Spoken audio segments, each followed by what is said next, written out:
Ethan Cross was the founder and CEO of the agricultural giant Cross Agritech. While he was admired for his wealth and success, he wasn't known for trying to maintain a facade of strength and perfection. Beneath it all, however, was a man burdened with mistakes and regrets, particularly stemming from the death of his wife, Emily. Ethan had lost his loyalty during their marriage, engaging in a secret affair with his ex-lover, Laura. This secret was destined to bring everything crashing down. One morning, Emily's lifeless body was found in her home. Ethan, stunned and unsure of what to do, was at a loss. Everyone had learned of Ethan's betrayal of both Emily and Laura. This infidelity shattered not only his family, but also his reputation and social standing. Emily stared at the screen of her phone one last time.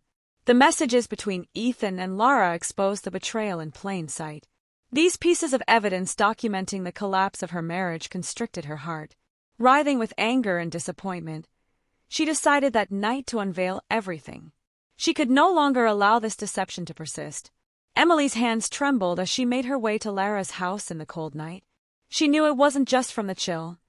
Inside her, a mix of vengeance and fear brewed. When she arrived at the door, she took a deep breath and rang the bell. Lara opened the door and stepped back in shock. "Emily, what are you doing here at this hour?" she asked, forcing a smile onto her face. Emily squinted, clutching her phone tightly in her hand. "We need to talk," she said firmly. Lara hesitated for a moment but, seeing Emily's determination, had no choice but to let her in. As Emily walked into the living room, she took a look around.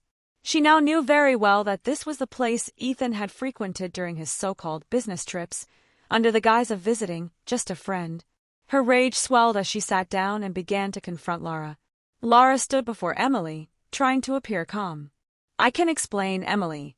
You must have misunderstood," she said, her voice betraying a hint of panic. Emily let out a scornful laugh. "Really? Misunderstood? These messages over months. Are they a misunderstanding? Or are they just more lies Ethan told you?" she snapped, slamming her phone down on the table. Lara stepped back, trying to defend herself. "Ethan never deserved you, Emily. He gave me what you couldn't. Attention, love. You can't blame me for this. This marriage was already over." Those words further fueled Emily's anger. "Over? You dare say that? You acted like my friend while stabbing me in the back. But now the game is over. Everyone will know the truth." Lara panicked at Emily's threatening words. "You can't do that. You'll ruin Ethan's reputation, his company. Is that what you really want?"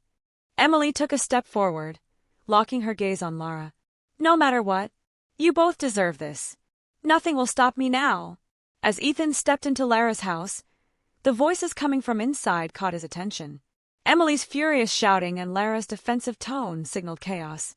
Ethan quickly moved toward the door and entered without hesitation. Lara's face was a mix of fear and anger. You're going to ruin everything."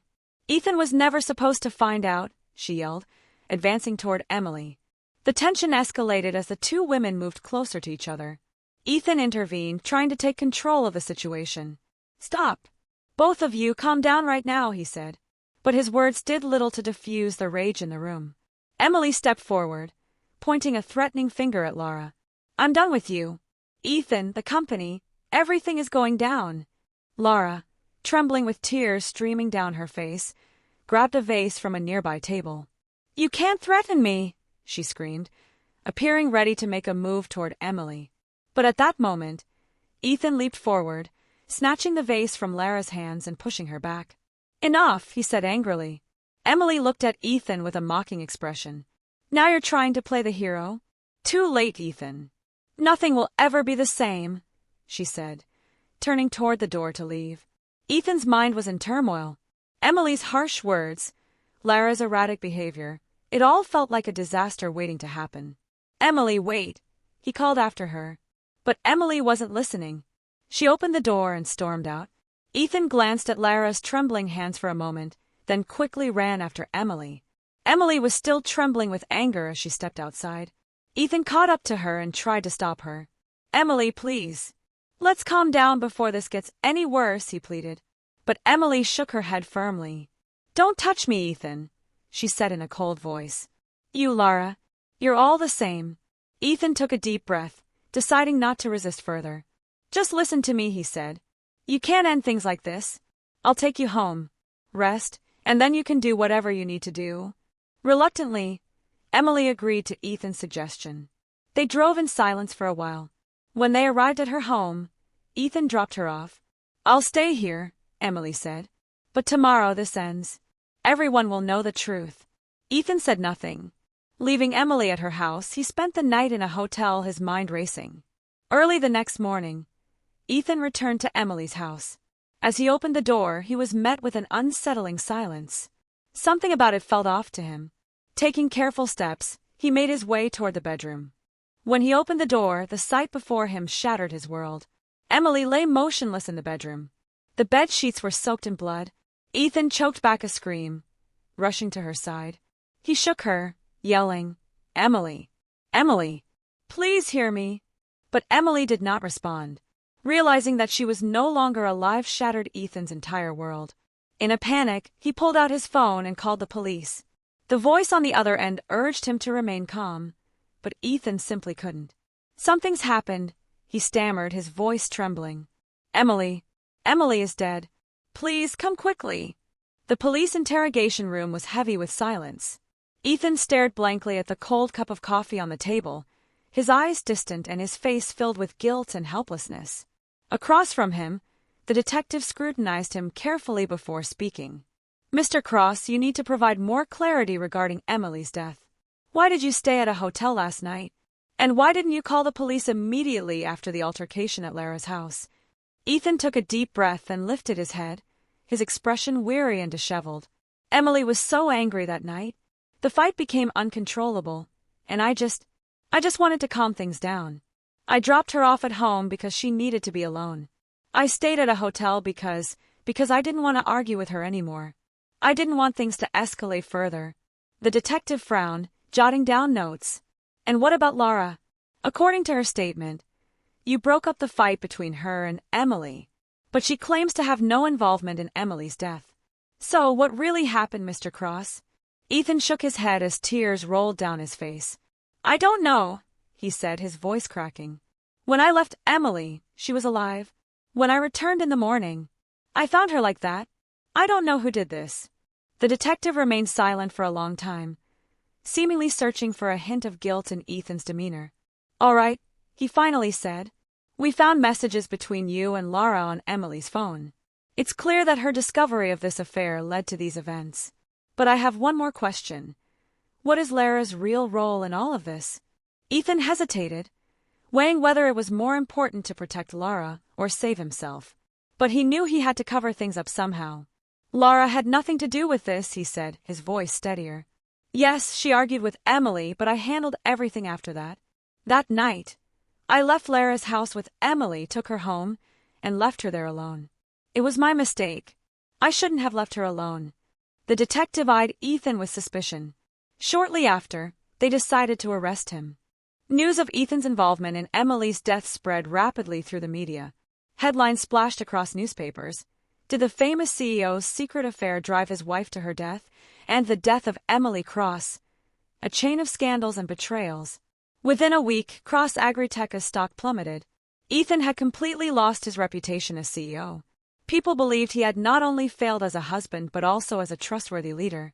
Even his employees whispered among themselves, discussing not his leadership abilities but the personal scandals that had engulfed him. The case surrounding Emily's death continued to stir great public interest. However, the full truth had yet to come to light. Ethan's remorseful confessions had caused a media frenzy, but no definitive judgment had been made on his guilt. At this critical juncture, a determined and intelligent lawyer named Victoria Lane entered the picture. Victoria had built her career solving numerous complex cases, specializing in domestic violence and wrongful deaths. The young lawyer knew this case required more than just an ordinary attorney. Victoria first reviewed the evidence and statements collected regarding Emily's death. There were clear inconsistencies between Ethan's account during his interrogation and Lara's testimony. Ethan claimed he had dropped Emily off at home to calm her down and found her dead when he returned the next morning. However, Lara stated that Ethan had been more aggressive and anxious that night and was hesitant to drop Emily off at home. Lara's contradictory statements caught Victoria's attention. In particular, security camera footage showing Ethan waiting in his car for some time before dropping Emily off indicated that the events of that night were far more complex than they seemed. Something's missing, Victoria thought. On the night of Emily's death, Ethan was in control. But at what point did things take such a dark turn? Victoria arranged a face-to-face meeting with Lara. During the meeting, Lara appeared visibly nervous but tried to maintain her composure. Victoria methodically pointed out the discrepancies in Lara's testimony. "Lara," Victoria said, fixing her gaze directly on her, "you claimed that Emily had threatened you. However, the details you provided about Emily's final hours don't match Ethan's account. I need you to tell me the truth. What really happened that night?" Lara remained silent for a while, avoiding eye contact. Then, clasping her hands together, she took a deep breath. I wanted to protect Ethan. He had already lost so much, and my fight with Emily only made things worse. "But what happened wasn't my fault," she said, her voice trembling. Victoria noticed the fear in Lara's eyes. This was the look of someone who wasn't telling the whole truth. "Lara, I won't let this go. If you're hiding something, this is your last chance to come clean," she said firmly. Lara's silence seemed to confirm Victoria's suspicions. Victoria worked tirelessly to present the evidence she had gathered in court and convince the jury against the prosecution. She was resolute in her fight for justice for Ethan. "This case isn't just about uncovering a tragedy," she told the media in an interview. "It's about the innocence of a man who has been falsely accused." Victoria's determination gave Ethan hope. The public began to believe that this fearless lawyer would uncover the truth. The question now was clear. Would the truth finally come out? Victoria Lane was ready to do everything in her power to find the answer. And Ethan's reputation and company's value were poised to rise once more. The course of the trial had completely changed. Faced with the new evidence presented, the jury adopted a more inquisitive stance. Victoria argued that the trial wasn't just about Emily's death but also about assessing who Ethan was as a person in the eyes of society. On one of the critical days of the trial, Lara was brought back to the stand for questioning by Victoria. Nervous and trembling, Lara admitted that she had lied earlier to relieve the pressure on Ethan. Speaking through tears, she said, "Ethan warned me to stay away from Emily. But that night, everything spiraled out of control. Emily was furious and kept threatening Ethan with her words. When I learned she had died, I never believed Ethan could do such a thing." Victoria's investigation uncovered another significant piece of evidence related to Emily's death. DNA samples taken from the car Emily had used that night matched her blood. This evidence suggested that Emily had left the house again after being dropped off and sustained injuries outside. Presenting Lara's new testimony and the evidence from Emily's car to the jury, Victoria shifted the case in a completely new direction. Further examination of Emily's death revealed that it was part of a far more complex chain of events than initially thought. Emily's autopsy report indicated that the fatal injury was caused by a fall, increasing the likelihood that her death was accidental. Moreover, evidence supported the theory that Emily had left the house again and may have been injured during an argument or an accident. This provided a strong defense for Ethan, demonstrating that he was not responsible for what happened after he dropped Emily off. The jury concluded that there was insufficient evidence to prove Ethan directly caused Emily's death and accepted that the incident was most likely a tragic accident. Ethan was acquitted of any responsibility for Emily's death, and the court officially declared him innocent. After the trial, Ethan stood before the media and gave a public apology. Through tears, he expressed his love for Emily and the deep regret he felt over her death. "The biggest mistake of my life was not valuing the people I loved enough. Emily was everything to me, and losing her has left a void in my life that can never be filled. From now on, I will live to honor her memory and correct my mistakes," he said. With Victoria's support, Ethan returned to lead his company. But this time, he aimed to be a more transparent and compassionate leader.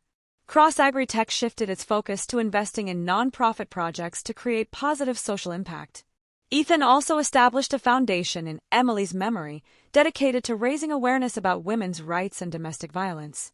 Ethan's story reminded people of an important truth. Our mistakes don't define us, but how we choose to correct them does. Inspired by Ethan's journey, many individuals began making changes in their own lives. The hashtags #OwnYourMistakes and #StartAgain quickly gained momentum on social media. Ethan's growth and redemption demonstrated how personal transformation could lead to broader societal change. For Victoria, this case was not just a victory. It was proof of the power of persistence and truth. Emily's story reignited a light of hope that had once been lost in the shadows. This brings us to the end of the story. Thank you for watching until the end. I hope you enjoyed the story. If you did, don't hesitate to like the video and share it with your friends. Subscribe to our channel and turn on the notification bell.